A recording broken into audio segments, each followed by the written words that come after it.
पहली राक्षसी मारी थी राम जी ने, किसे मारा था? ताड़का। तो वो भी स्त्री थी। तो भगवान सोचने लगे ये मेरे को हर अवतार में स्त्री का वध ही सबसे पहले करना पड़ता है। पहले ताड़का को मारा, अब ये पूतना आई है। तो इस विचार से कि एक स्त्री है और ये शास्त्रों के अनुसार स्त्री का वध अनुचित है, तो इसलिए वो आंख बंद कर लेते हैं। और एक बहुत ही इंपॉर्टेंट कारण है जो बहुत ज्यादा चर्चा करी जाती है कि भगवान को देखकर उसका कहीं हृदय परिवर्तित ना हो जाए। भगवान इतने सुंदर हैं कि मैं इसे इतने सुंदर बालक को क्यों मारूं। उसका पर्पस था उन्हें मारने का। और अगर वो भगवान से ही आकर्षित हो जाती और अपना विचार बदल लेती तो भगवान नहीं चाहते, भगवान को तो सब राक्षसों को मारना है। तो भगवान ने कहा मैं अपनी आंखें जल्दी से बंद कर लेता हूँ, कहीं इसका हृदय परिवर्तन ना हो जाए और ये अपना जो काम करने आई है वो ना कर पाए। इससे जुड़ी हुई मैंने अभी कल ही एक स्टोरी सुनी है, तो मैंने सोचा मैं चर्चा करूंगी कि भगवान को देख के इतना मोहित क्यों हो जाता है कोई, और इसलिए भगवान ने आंख बंद कर ली कि ये मेरे से आकर्षित ना हो जाए। तो मैंने कल एक छोटी सी कहानी सुनी थी, कथा सुनी थी श्री हरग्रेस निताई सेवनी माता जी से। ये श्रीरंगम की कहानी है कि एक बारी श्री रामानुजाचार्य जा रहे थे अपने शिष्यों के साथ श्रीरंगम श्रीनाथ जी के दर्शन करने। तो रास्ते में एक व्यक्ति जो है ना अपनी पत्नी के साथ चल रहा होता है, लेकिन कैसे चल रहा होता है, ऐसी धूप होती है और वो उस अम्ब्रेला छत्र लेके चल रहा होता है, लेकिन छत्र यूजुअली पीछे पकड़ के चलते हैं ना ताकि उसको ऐसे सिर पे रख के ऐसे। पर वो कैसे कर रहा था कि अपनी पत्नी के सामने फेस करके ऐसे चल रहा था और बैकवर्ड चल रहा था पत्नी को देखते हुए ऐसे। तो रामानुजाचार्य ने अपने शिष्यों से पूछा कि ये ऐसे क्यों चल रहा है, ये कौन व्यक्ति है, जाओ इससे पता करके आओ। तो वो जाते हैं, शिष्य पूछते हैं कि आप ऐसे क्यों चल रहे हो इस स्त्री के ऊपर ऐसे छत्र लेके। तो कहते हैं कि मेरी पत्नी है और इसकी आंखें इतनी सुंदर हैं कि मैं एक पल भी इसकी आंखों को देखे बिना नहीं रह सकता। अगर मैं पीछे से छत्र करके चढ़ूंगा तो फिर मैं इसको देख ही नहीं पाऊंगा, तो मैं इसीलिए आगे आगे चल रहा हूँ ताकि मैं इसकी आंखें देखता रहूं। तो रामानुजाचार्य के पास जाके शिष्य बताते हैं सब। तो रामानुजाचार्य कहते हैं उसको मेरे पास लाओ। उसका व्यक्ति का नाम होता है धनुर्दास।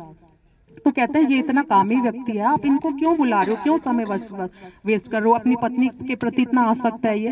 कहते नहीं तुम मेरी बात मानो, इसको लेकर आओ मेरे पास। तो उसके पास उसको बुलाते हैं और फिर कहते हैं कि वो फिर से पूछते हैं उससे तुम ऐसे क्यों कर रहे हो। तो वो फिर से बताता है। तो कहते हैं अच्छा मैं तुम्हें किसी ऐसे व्यक्ति से मिलाऊं जिसकी आंखें तुम्हारी पत्नी से भी सुंदर है। कहता हो ही नहीं सकता, इतनी सुंदर मेरी पत्नी है, इससे अच्छी आंखें तो किसी की हो ही नहीं सकती। कहते हैं मैं तुम्हें मिलवाता हूँ। तो भगवान उसको श्री रंगनाथ जी के दर्शन कराने ले जाते हैं और वो जैसे ही देखते हैं उनकी आंखों में इतना खो जाता है। कहता है वाकई ये इनसे सुंदर आंखें तो किसी की नहीं है, और उसमें परिवर्तन हो जाता है। तो ये स्टोरी मैं यहाँ रिलेट कर पाई कि अगर पूतना भी देखती रहती भगवान की आंखों को तो वो भी हृदय परिवर्तित हो जाता और वो मार नहीं पाती उनको। तो ये कारण था कि भगवान ने आंख बंद कर ली कि ये अपना कारण, अपना जो गोल है इसका वो बदल ना दे। तो एक ये कारण था। फिर एक ये था कि वो अपने पूतना क्योंकि स्तन का दूध पिलाने के लिए आ रही थी, तो उसे अपनी धाय के रूप में मान रहे थे, इसलिए उन्होंने आंख बंद कर दी। तो कृष्ण इतने कृपालु हैं कि ये जानते हुए भी कि पूतना उन्हें मारने आई है, उन्होंने उसे अपनी धाय या माता के रूप में देखा। तो 7 प्रकार की माताएं हमारी शास्त्रों में बताई हैं जो हम सबको याद होना चाहिए नाम। हमारी अपनी खुद की सगी माँ, गुरु की पत्नी, राजा की पत्नी, ब्राह्मण की पत्नी, गाय, और जो धाय होती है धाय माता या नर्स कहें मॉडर्न लैंग्वेज में, और पृथ्वी माता। ये 7 माताएं हम सब की होती हैं, ये हमें याद रहना चाहिए।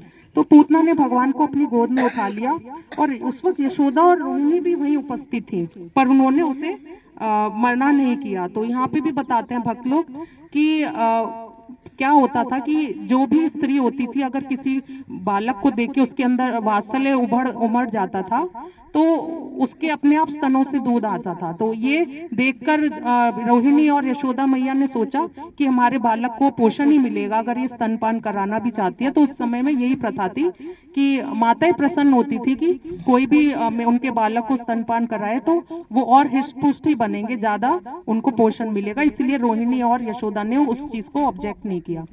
तो पूतना तो अपने स्तनों में विष लगा रखा था उन्होंने, तो कृष्ण को वो स्तनपान कराने लगी और हम सबको पता है फिर दूध पीते पीते कृष्ण पूतना के प्राण भी चूसने लगे। और कृष्ण इतने दयालु हैं कि जब पूतना स्तनपान कराने आई तो उन्होंने उसकी मनोकामना पूरी की और उसके इस कार्य को माँ का सा आचरण माना कि चाहे भले ही वो मुझे विष दे रही है लेकिन कार्य तो एक माता का कर रही है मुझे दूध पिलाने का।